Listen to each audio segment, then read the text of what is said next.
Hi everyone, welcome to Tea Time with Tasha. My name is Assemblymember Tasha Berner and I'm proud to represent the San Diego Coast in the State Assembly.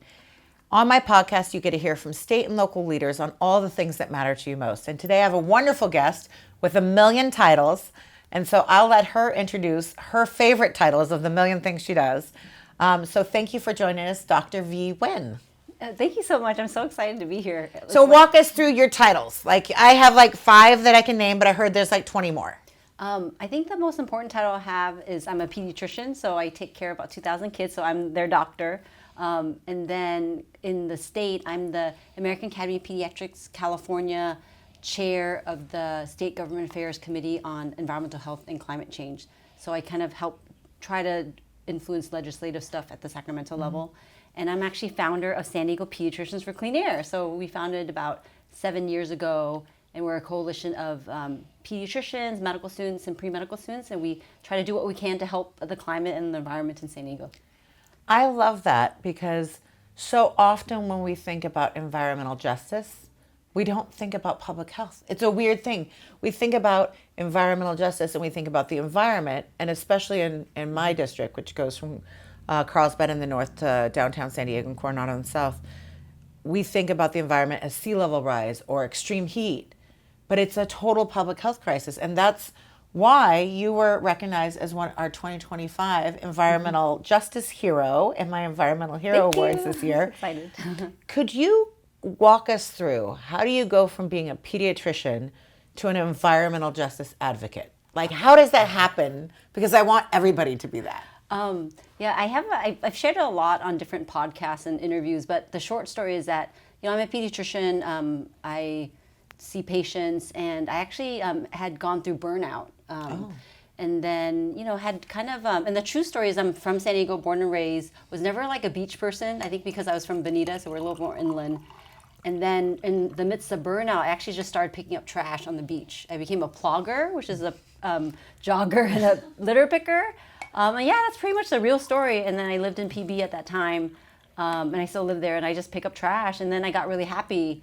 And then I started kind of looking more into the climate movement because I was happy. I never left medicine, but actually definitely returned like spiritually and realized, wow, there's lots of stuff going on. I need to help. And then I work in the South Bay, so I'm from, my catchment area includes, San Ysidro and Imperial Beach and Coronado and all those areas. And then I started realizing, wow, there's lots to do. Yes. And so I'm just super happy, and I'm like you, a busy woman, and I'm a busy mom. Yeah. If you want to get things done, give it to a mom. Right? I know. And then, I know. I don't know where we get our infinite energy because I'm not sure we sleep, but you know, I know sleep's important. I know my doctor tells me all the time sleep's important. But so with your catchment area, what do you see concrete effects in your patients from the Tijuana River sewage crisis? Like, how does that show up? Because we talk about it all the time when we talk about that crisis. Yeah, it's interesting. Like, honestly, I was already doing a lot of advocacy and blogging and writing and all this stuff, and I wasn't looking for another project, honestly.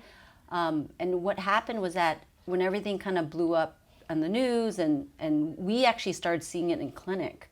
So it was actually one of those things that I think, and it's since, I don't want to kind of bring it back to trash, but being a litter picker, like you start noticing things. I'm trying to find plastic on the beach. My mind slowed down. And then being in clinic, I started seeing trends because I'm more mindful now, right? And I was like, wow, all these kids in IB, they're getting multilobar pneumonias. They're the ones coming in for checks after they got discharged from Brady's, and you started seeing patterns. And then I kind of walked around the clinic and was just asking my friends, like, do you guys seeing something? This is like totally weird. And then we noticed a trend. And that's how I got involved, honestly, because I just noticed in clinic. And then, and honestly, I didn't know what I was doing. Like, I don't think any one of us knew, but we started getting linked up with back then Mayor Aguirre, and then Kim Prather and Paula Granados. And and it just all magically like, that synergy happened, and we kind of started piecing things together. And I just tried to do my part, and so that's how we got involved. And then the AAP kind of came up after that to support me, but I guess notice it as a community pediatrician. Yeah, and I think you said something really important that I want to highlight, is sometimes with these very big environmental problems, when you look at it in their entirety, they're too big. Yeah. They feel insurmountable. And I just tell everybody, because this is what I do too, I take a part. I was like, what's the part I can do? Yeah. I can't do all of it, but I can do this part. And then you do your part. And then if we do enough parts, then we'll get together. And then you suddenly realize you're chipping away at this really big problem. And had you planned that, probably wouldn't have worked out, you know? But that's really important. So you saw it through your community health practice. So, and what do you think some of our most common or concerning environmental health issues you see? Like we've already talked about the Tijuana River sewage crisis. Are there other ones like air quality, toxins, extreme heat? What else are you seeing? And I do have to, I love that comment, and I love your dress because I am also a Girl Scout leader, like a lot of women. I know, right? How are we doing it? Yes. We're other moms. You could be Girl Scout leaders too, you know. So I have a 17-year-old daughter, and I'm super proud of her. And she tells me, and we talk about how do you get things done. You chunk it, right? You kind of break it out into little pieces. And so, that's a good word. Yeah, chunk it out. And then, you know, I tell folks, like, I don't need more titles because I'm totally happy being a mom and a pediatrician. But I've always done asthma work, so I kind of know, I kind of focus, and I think it's so, it's a lot, right? Environmental health, climate change, it's so overwhelming. But I focus on what I can do, and that gives me a lot of strength and keeps me going. And so my focus, I'm laser focused on asthma because I've done asthma quality metrics at Kaiser for a long time. And so I think the big thing for how I can be helpful is actually to worry about children's respiratory health. Okay. And so diesel particulate pollution, Yes. Air quality, all that stuff. And it tends to kind of dovetail with climate change as well. So I really focus on the kids' lungs. Yes. So then when we think about cross-border diesel trucks, Yes. we're thinking about increased asthma rates along those routes, right? I think when I was back in the day when I was on the city council here in Encinitas, I was also on the Borders Committee, and we had a report. They had done a really high-quality study on air quality measurements along the cross-border trucking and showing for the first time the reduction in air quality because of the diesel particulates. Yeah. And so you see that in everyday health. So the more we move to clean fleets, the more we reduce diesel particulates, the healthier the children will be, the healthier the community will be, right? Yeah, and it's fascinating because I think for a lot of general pediatricians or just physicians, because you know I have trained like most people, and we learn a certain type of medicine, but kind of looking at environmental health, it was like aha, like all the stuff I had been seeing, there was like a better explanation for things. So like, why do kids who live off the 15 and the 5 get ear infections more? Traffic-related pollution, you know, and so. For me, that